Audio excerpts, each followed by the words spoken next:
Hey, on our drive today, another question that was asked, and I figured, it deserves some attention, and that is, Bob, name a time or share a time in your life where your back was really against the wall. What did you do to get out of it?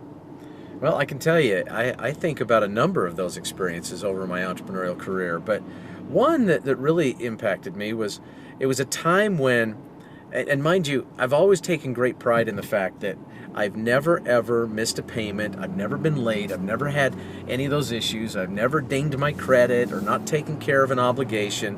Never had to file for bankruptcy or deal with foreclosure. There's a number of individuals who have for one reason or another, but I've been very fortunate in that I have always lived well below my means and I've always built strong reserves. Well, there was a time in my entrepreneurial career where my reserves were getting depleted, and now it was time for me to start living on credit. In other words, I was robbing from Uncle MasterCard so that I could pay Aunt Visa. That way I could keep it all in the family, right? And I knew that I had to make something happen, right? See, as an entrepreneur, the reason why I always built reserves is because I also knew myself. I just needed to buy myself enough time to get back on top. Well, I didn't allot for the kind of time that would need to be allowed to get back on top with this one moment in history. So I had to go to work, which meant that I needed to set everything else aside.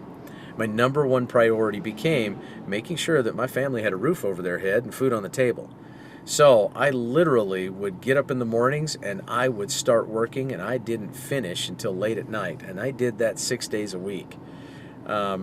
So I could really create that massive momentum in my business through massive all-out motion.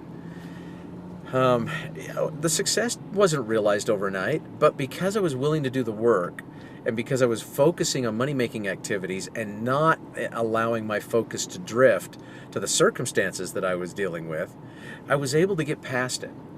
There's a lot of folks, unfortunately, what happens is, I think they spend too much time focused on their bills, focused on the negatives in their life, focused on their lack of success. And whatever you focus on enlarges. It truly does. It gets bigger.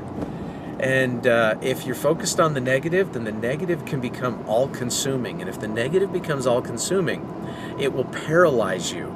It will paralyze you, and it will thwart any ability that you have to generate income. Because you'll start to try to build a business from a position of desperation rather than one from strength.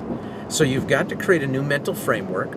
That is, that the activities you're engaged in are going to bring about the results you desire, that the temporary financial crisis or challenge that you're dealing with is just that, temporary, and that because of the work you're doing, this is your solution to the problem, and you need to stay focused on the solution. And if you stay focused on the positive, then the positive will enlarge, and the solutions will be realized. It's probably the best advice that I can give you. Don't focus on the negative. It'll paralyze you. Focus on the positive. It'll lead you, it'll pull you, it'll propel you.